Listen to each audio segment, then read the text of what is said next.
Vamos conversar hoje sobre um jeito profissional, uma forma bem mais inteligente de gerenciar os riscos aqui no nosso ambiente de trabalho. É uma abordagem que vai muito, mas muito além de só usar o equipamento de proteção, sabe? O foco aqui é agir direto na fonte do perigo. E para começar, vamos com uma pergunta que todo mundo deveria se fazer. A gente se acostuma a pensar que tá de luva, óculos, capacete, tá tudo resolvido.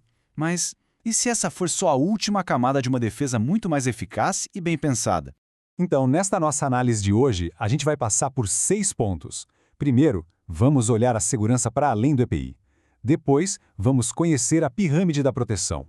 Aí, a gente foca na engenharia, que é a nossa defesa inteligente. Vamos entender o lugar certo do EPI nisso tudo, aprender a avaliar o nível de cada risco e, no final, ver como todo mundo aqui faz parte da solução. Ok, vamos lá. O ponto de partida é dar uma virada na nossa forma de pensar sobre o que é de fato a primeira linha de defesa quando o assunto é segurança aqui na fábrica. E o ponto principal é exatamente este. A proteção mais forte não é aquela que a gente veste, é aquela que a gente constrói no ambiente. O objetivo tem que ser consertar a máquina, o processo, o espaço de trabalho, e não só criar uma armadura para a pessoa que está ali operando. E para organizar esse jeito de pensar, os profissionais de segurança usam uma ferramenta muito poderosa. É o que chamamos de hierarquia de controle de riscos. Olha só, essa é a pirâmide. A ideia dela é genial de tão simples. As soluções mais eficazes, aquelas que realmente funcionam, ficam lá no topo. As menos eficazes ficam na base. O jeito certo de pensar em segurança é sempre de cima para baixo. Antes de chegar na base, a gente precisa ter certeza que esgotou todas as outras opções. Tecnicamente, a definição é essa. É um sistema, uma sequência lógica, mas a palavra-chave aqui é priorizando. Não se trata de escolher o que é mais rápido ou mais barato. Se trata de escolher o que é mais efetivo para reduzir, ou melhor ainda, para eliminar de vez a exposição ao perigo. E aqui estão os 5 degraus sempre nessa ordem, do melhor para o menos ideal. Eliminar o risco é o cenário perfeito, né?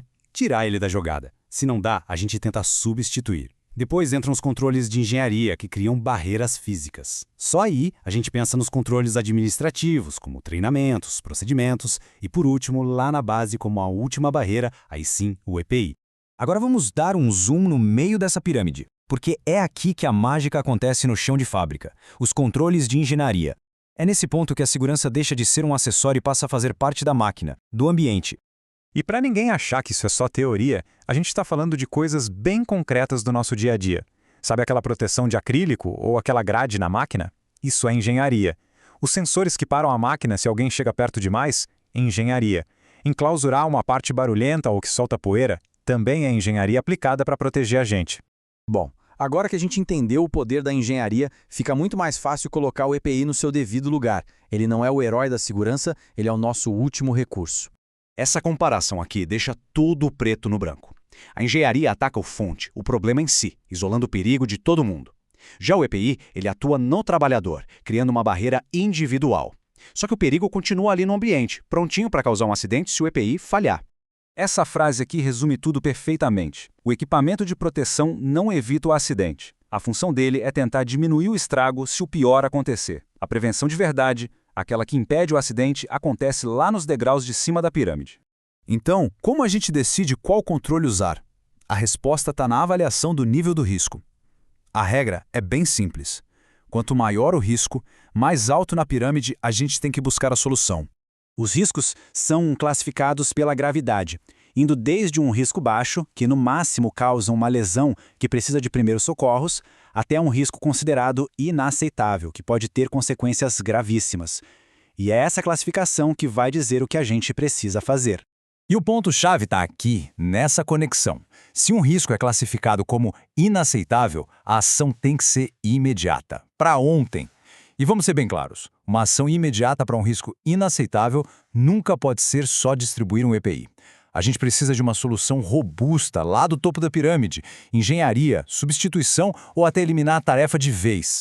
E agora a gente chega no ponto final, que conecta tudo isso com quem está aqui na linha de frente no dia a dia. Segurança não é feita só por especialistas, não. Ela é construída por todo mundo. Adotar essa mentalidade da pirâmide é ser proativo. É olhar para o nosso local de trabalho e não só perguntar, eu estou usando o EPI certo? Mas começar a perguntar, Será que esse risco aqui não pode ser eliminado ou controlado com engenharia? Essa pergunta muda completamente o jogo. Então, o desafio que eu deixo para todo mundo é este. Olhe ao seu redor, para sua máquina, para o seu setor. Pense naquele risco que todo mundo conhece, que às vezes a gente até se acostuma. Com base no que a gente conversou aqui, qual desses riscos poderia ser o alvo de uma solução de engenharia, de uma melhoria, que tornaria um ambiente permanentemente mais seguro para todo mundo? A resposta para essa pergunta pode ser o próximo grande passo da nossa segurança.